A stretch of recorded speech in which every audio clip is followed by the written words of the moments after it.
Janasena party ప్రారంభించి 12 సంవత్సరాలు పూర్తయ్యాయి. 2000 మార్చి 14న మన తెలంగాణలోని హైదరాబాద్లో ఈ పార్టీని స్థాపించాం. అప్పట్లో ఇది తెలుగు రాష్ట్రాల ఉమ్మడి రాజధానిగా ఉండేది. తెలంగాణలో జనసేనను ప్రారంభించినప్పుడు కేవలం ఒకే ఒక నిబద్ధత మాత్రమే ఉంది. అది మన దేశాన్ని బలోపేతం చేయటం, దేశ సమగ్రతని కాపాడటం, దేశ సమగ్రతకు కలిగించే ఎలాంటి విభజన శక్తులకైనా వ్యతిరేకంగా పోరాటం. దేశ సమగ్రత, దేశ శ్రేయస్సు తప్ప జనసేన స్థాపించినప్పుడు వేరే ఏ ఆలోచన నా మనసులో లేదు. కనీసం అధికార వస్తుందో లేదో కూడా తెలీదు. ఎందుకంటే అసలు ఆ రోజున అలాంటి ఆశ కూడా లేదు. 2014 సాధారణ ఎన్నికలకు కేవలం 2 నెలల ముందు మాత్రమే మనం ఈ పార్టీని స్థాపించాం.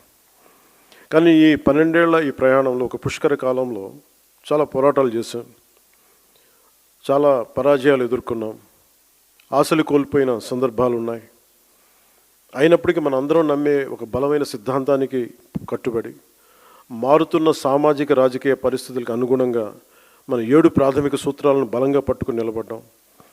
అత్యంత క్లిష్ట సమయాల్లో కూడా వాటిని వదలకుండా ముందుకు సాగాం.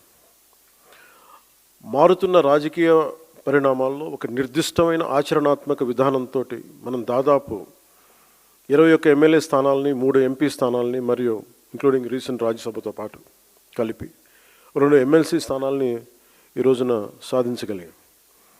1,00,000 మంది సభ్యత్వంతో ప్రారంభమైన ఈ పార్టీ ఈరోజు ఆంధ్రప్రదేశ్లోనే కాకుండా తెలంగాణతో కలిపి 20 లక్షల పైగా సభ్యత్వాలను చేరుకుంది.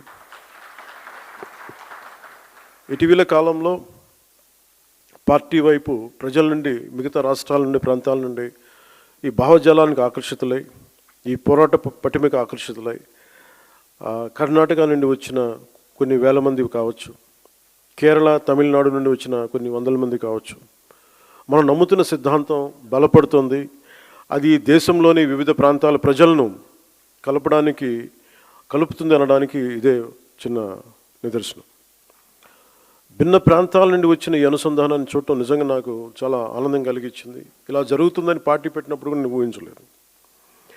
నాకు పార్టీ ప్రయోజనాలు వీటికంటే ముఖ్యంగా పార్టీ బాగుపడాలంటే ముందు మనం దేశ సమగ్రత గురించి ఎప్పుడు ఒక తొలి ప్రాధాన్యత ఇవ్వాల్సిన అవసరం ఉంది.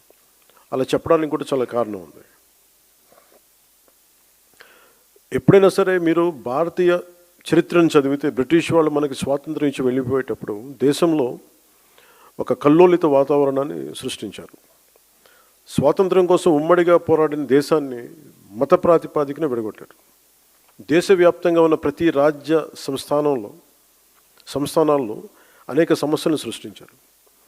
దాదాపు 536 పైచిలుకు సంస్థానాలు ఉండేవి. వాటిలో చాలా వరకు భారతదేశంలో విలీనం అవడానికి ప్రయత్నించినప్పటికీ కొన్ని సంస్థానాలు మాత్రం స్వతంత్రంగా ఉండాలని అనుకున్నాయి. ఉదాహరణకి నిజాం సంస్థానం, బరోడా, జునాగఢ్, ట్రావెన్కోర్.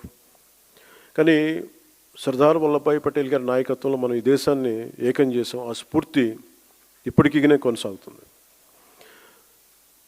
నాకు ఈ దేశ స్ఫూర్తిని మనం కాపాడుకోవటం అనేది ఏదో ఒక టైంలో అయిపోయింది.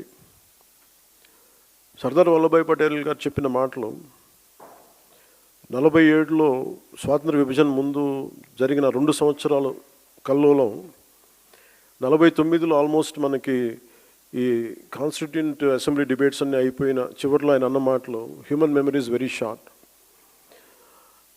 మన 2 సంవత్సరాల క్రితం జరిగిన ఈ విభజన కూడా మర్చిపోయాం. అందువల్ల ఇది ప్రతి ఒక్కళ్ళు గుర్తుపెట్టుకోవాల్సింది అనేది ఆయన చాలా వేదంతో చెప్పారు. అది సో ఆ మాటల్ని నేను చాలా ఇన్స్పైర్ చేసినాయి నాకు. అంటే ఈ దేశ స్ఫూర్తిని కాపాడుకోవటం అనేది ఒక రోజుతో అయిపోయే పని కాదు. ప్రతి తరం కూడా దాన్ని ముందుకు తీసుకెళ్ళాలి. వారే దానికి మార్గదర్శకులు కావాలి.